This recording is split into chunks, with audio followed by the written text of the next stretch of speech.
இன்னைக்கு பார்க்குற மூலிகை தான் பிரண்டை. இந்த பிரண்டை எல்லா விதத்துக்கும் பயன்படுதுங்க.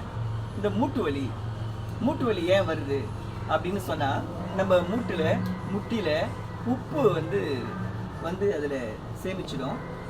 அது நம்ம மடக்கும்போது அந்த உப்பாகப்பட்டது நம்மளுக்கு வலியை கொடுக்கும், நம்ம உடம்புல இருக்கிற உப்பு.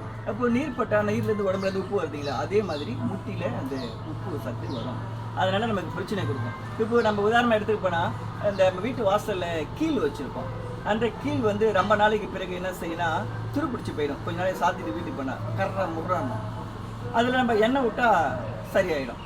அதே போல் தான் இந்த பிரண்டையுடைய சத்தாகப்பட்டது, அந்த நீராகப்பட்டது நம்ம மூட்டுக்கு போச்சுன்னா நம்ம மூட்டை ஃப்ரீ பண்ணிடும். ஹாஸ்பிட்டலில் போகிறோம், ஹாஸ்பிட்டலில் போயிட்டு ஊசி போடுறோம், அப்படியே மாத்திரை சாப்பிட்றோம், அப்படியே இருந்துகிட்டே இருக்குது. ஆனால் இதை சாப்பிட்டா சரியாயிடும் மக்களே.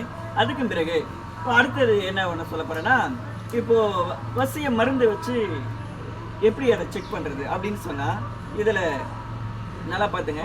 இதை இப்படி கிள்ளிட்டு இதை வச்சு இதுக்கு நேராக, இந்த மார்புக்கு நேராக கீழே இப்படி ஒரு தள்ளனம்னா கொஞ்சம் நேரம் சேர்த்து நமன்னு பிடுங்குச்சுன்னா வயிற்றுல மருந்து இல்லைன்னு அர்த்தம்.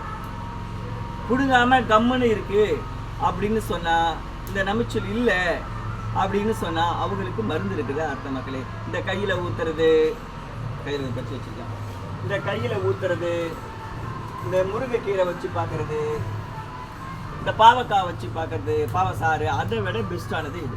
இப்போ எனக்கு நம்ம பிடுங்குது, எனக்கு மருந்து இல்லை.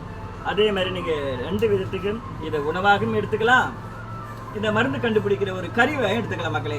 பாருங்கள், நல்லா இருந்தால் லைக் பண்ணுங்கள், ஷேர் பண்ணுங்கள், சப்ஸ்கிரைப் பண்ணுங்கள். என்னுடைய சேனலை பார்க்குற மக்களுக்கு வாழ்க வளமுடன்.